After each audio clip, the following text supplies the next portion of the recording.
Hello student, well today topic is about constitutional design part second. Dear student, इस chapter का first part हमने किया जिसमें हमने देखा कॉन्स्टिट्यूशन होता क्या है, प्लस में एक केस स्टडी ली थी साउथ अफ्रीका की और वहाँ के जो प्रेसिडेंट थे नेल्सन मंडेला, उनकी केस स्टडी ली थी कैसे उन्होंने कॉन्स्टिट्यूशन प्रिपेयर किया था, कैसे उन्होंने अपनी कंट्री जो साउथ अफ्रीका थी उसको अपार्थाइड सिस्टम से फ्री कराया था। तो उसके बाद फिर कैसे उन्होंने क्या प्रोसीजर था और क्या क्या किया, कौन मूवमेंट्स किए वहाँ पे, और उसके बाद फिर फाइनली वहाँ पे उन्होंने कॉन्स्टिट्यूशन बनाया। और कॉन्स्टिट्यूशन सभी के लिए इक्वल था, ना वहाँ पे कोई वाइट पर्सन के लिए अलग था ना ब्लैक के लिए अलग था, ऐसा कुछ नहीं था, सभी के लिए कॉन्स्टिट्यूशन बिल्कुल सेम था। बिल्कुल बोल सकते कि इक्वेलिटी थी वहाँ पे बिल्कुल कॉन्स्टिट्यूशन में। और उसमें देखा था कि हमें ज़रूरत क्यों है कॉन्स्टिट्यूशन की, और प्लस इम्पोर्टेंस क्या क्या है कॉन्स्टिट्यूशन की। नेक्स्ट हम देखेंगे कि इंडिया में कॉन्स्टिट्यूशन कैसे प्रिपेयर हुआ। तो स्टार्ट करते हैं मेकिंग ऑफ इंडियन कॉन्स्टिट्यूशन, यानी कि जो इंडिया का कॉन्स्टिट्यूशन है उसको बनाने में, उसको प्रिपेयर करने में कौन कौन सी डिफ़िकल्टी आई, कौन कौन से टास्क हमने फॉलो किए, वो सब कुछ। तो सबसे पहले problem faced wheel making Indian constitution, यानी कि जब इंडियन कॉन्स्टिट्यूशन बना था उस टाइम कौन कौन सी प्रॉब्लम जो थी वो कॉन्स्टिट्यूशन कमेटी ने फेस की थी। India was huge and diverse city, यानी कि इंडिया जो थी वो बहुत बड़ी कंट्री थी, डाइवर्स थी, अलग अलग रिलीजन के अलग अलग लैंग्वेज के पर्सन रहते थे यहाँ पे, डिफरेंट डिफरेंट स्टेट के। The country was divide on the basic of religion differences, यानी कि जो कंट्री थी वो डिवाइड थी रिलीजन के डिफरेंसेस के according. The merger of princely state with India और पाकिस्तान और remain independent was difficult to decide, यानी कि बहुत ज़्यादा डिसाइड था कि कैसे जो स्टेट है जो इंडिया पाकिस्तान है या उसको कैसे आपस में मर्ज करके रखना है। The future of the country was seen not much secure to make constitution, और ये भी देखना था कि साथ में कि जो कॉन्स्टिट्यूशन हम बनाएंगे वो कंट्री के फ्यूचर को सिक्योर करेगा या नहीं करेगा या कितना करेगा। तो ये सब प्रॉब्लम जो थी वो फेस हुई थी। The path of constitution 1928 drafted constitution for India by Motilal Nehru and eight other Congress leader, यानी कि 1928 में क्या हुआ था कि कॉन्स्टिट्यूशन ड्राफ्टेड होना स्टार्ट हो गया। जो मोतीलाल नेहरू थे उन्होंने इंडिया का कॉन्स्टिट्यूशन बनाने के बारे में ड्राफ्ट तैयार कर लिया था। 1931 में resolution at Karachi on how independent India constitution should look like with the following feature, यानी कि फिर उसके बाद कराची में जो रिजोल्यूशन हुआ वो डिपेंड था कि जो कॉन्स्टिट्यूशन बनेगा इंडिया का कॉन्स्टिट्यूशन उनमें ये सब फीचर भी फॉलो होनी चाहिए। सबसे पहले universal adult franchise, second right to freedom and equality, third to protecting the right of minority, यानी कि यूनिवर्सल अडल्ट फ्रेंचाइजी में होता है कि जो पर्सन 18 ईयर से या उससे ज़्यादा जिसकी एज होती है उनको वोटिंग राइट होता है।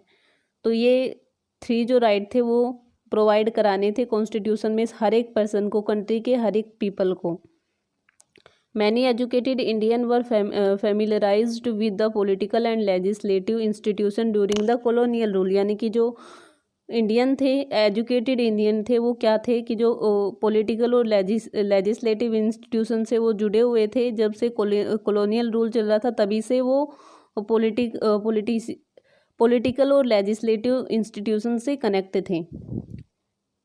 Years of thinking and deliberation on the framework of constitution had another benefit, यानी कि और भी बेनिफिट था कि थिंकिंग, काफ़ी टाइम मिल गया था सोचने में, और डिलिब्रेशन भी इसका एक पॉइंट था कि उसमें भी वो भी हेल्प कर रहा था कि हमारा जो कॉन्स्टिट्यूशन है वो बेनिफिटेबल होगा हमारे लिए।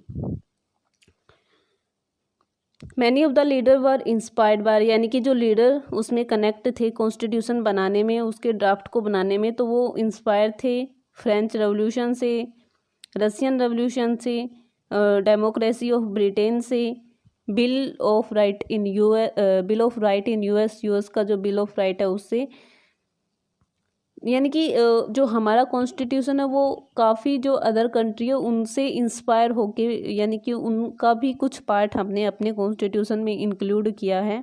तो जो लीडर थे वो इनसे इंस्पायर थे और उनका कुछ पार्ट उन्होंने कॉन्स्टिट्यूशन में ऐड किया। जो इन कंट्रीज़ ने फॉलो किया है उसको, उसका कुछ पार्ट इंडिया के कॉन्स्टिट्यूशन में भी फॉलो हुआ है। Making of Indian constitution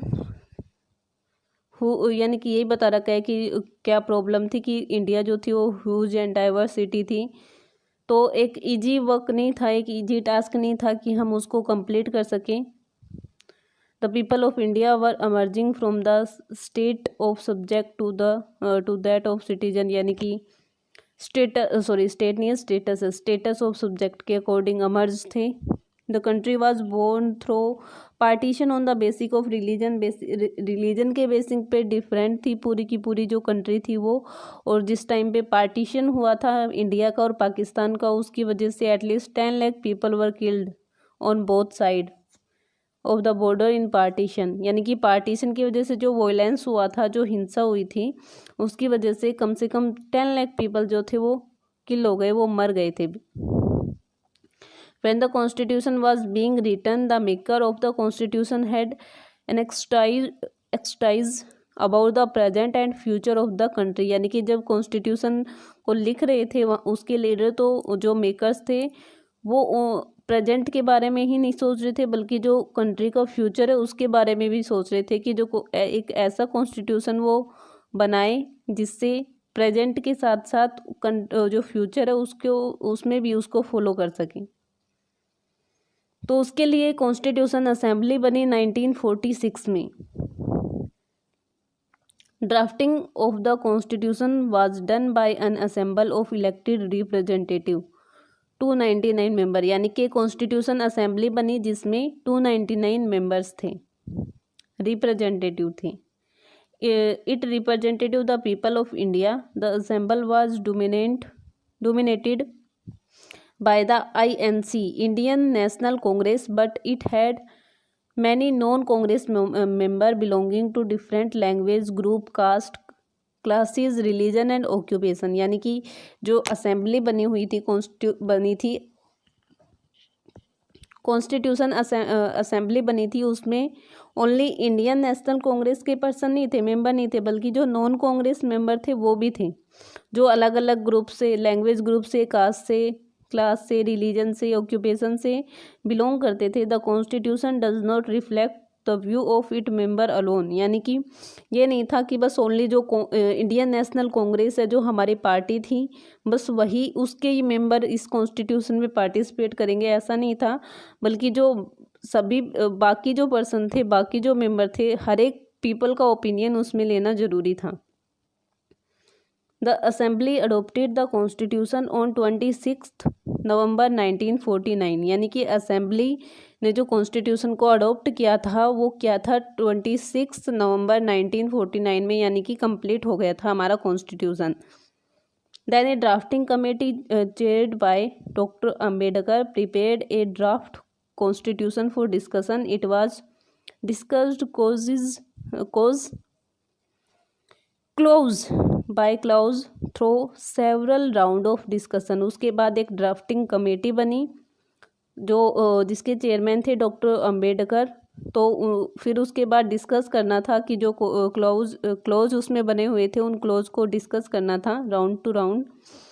but it come into effect on January 26, 1950।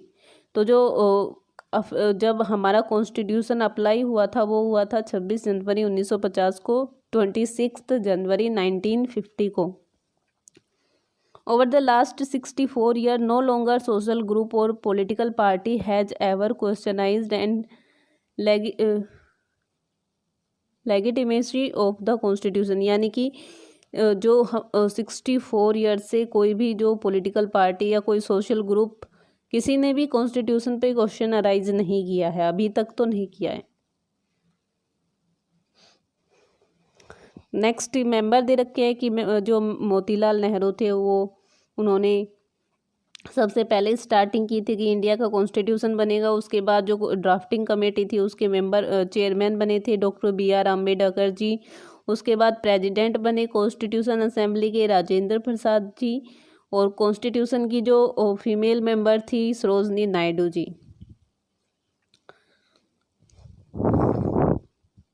इसमें वही एक्सप्लेन कर रखा है कि जो असेंबली बनी थी कॉन्स्टिट्यूशन असेंबली, उसमें क्या क्या इंक्लूड था। तो यहाँ पे हम अपने जो हमारा करंट डाटा है उसके अकॉर्डिंग हम चेंज कर सकते हैं, जो भी हमारा ईयर आएगा उसके अकॉर्डिंग। नो लार्ज सोशल, यानी कि कोई भी जो पॉलिटिकल पार्टी है या जो कोई भी सोशल ग्रुप है उन्होंने कभी भी अब आज तक क्वेश्चन अराइज नहीं किया है हमारे कॉन्स्टिट्यूशन पे। Constitution assembly represent of the people of India, no universal adult franchise but fair geographical share of member from all the religion of the country। उसके बाद जो कॉन्स्टिट्यूशन असेंबली है वो रिप्रेजेंटेटिव थे of the people of India, यानी कि जो assembly बनी थी उसमें जो मेंबर इंक्लूड हुए थे, जो जितने भी मेंबर थे उसमें वो सब जो इंडिया के पीपल थे उनके रिप्रेजेंटेटिव थे। Assembly representative member from different language group caste class religion and occupation, यानी कि जो असेंबली के पर्सन थे वो अलग अलग डिफरेंट लैंग्वेज कास्ट और क्लास से बिलोंग करते थे। Finally the constitution assembly work in a systematic open and consensual manner, यानी कि उसके बाद फाइनली जो कॉन्स्टिट्यूशन असेंबली बनी थी उसने वर्क किया था एक सिस्टमेटिक वे से, ओपन मेथड से और कंसेंसुअल मैनर से, यानी कि एक गुड मैनर से। तो इंडियन कॉन्स्टिट्यूशन के बारे में कुछ फीचर्स बता रखी है। More than 2000 amendment were considered, यानी कि 2000 से भी ज़्यादा अमेंडमेंट जो इंडियन कॉन्स्टिट्यूशन है उसमें है। The member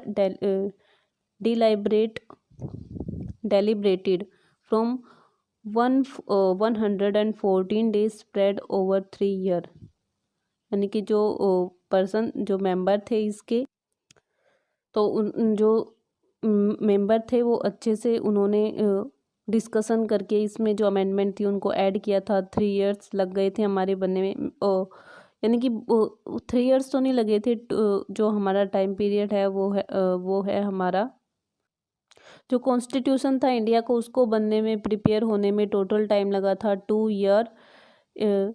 year 11 months and 18 days। तो ये टाइम पीरियड है, इतने टाइम पीरियड में जो इंडिया का कॉन्स्टिट्यूशन है वो प्रिपेयर हुआ था। Every document and word spoken constitution assembly has been recorded and preserved which is called constituent assembly debate।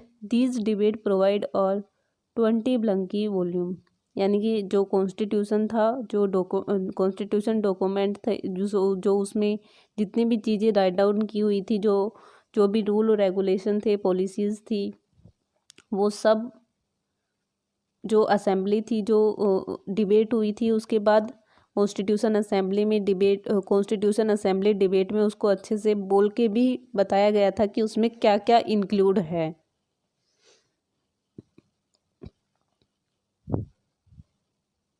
उसके बाद guiding value of the Indian constitution, यानी कि हम कैसे अंडरस्टैंड कर सकते हैं।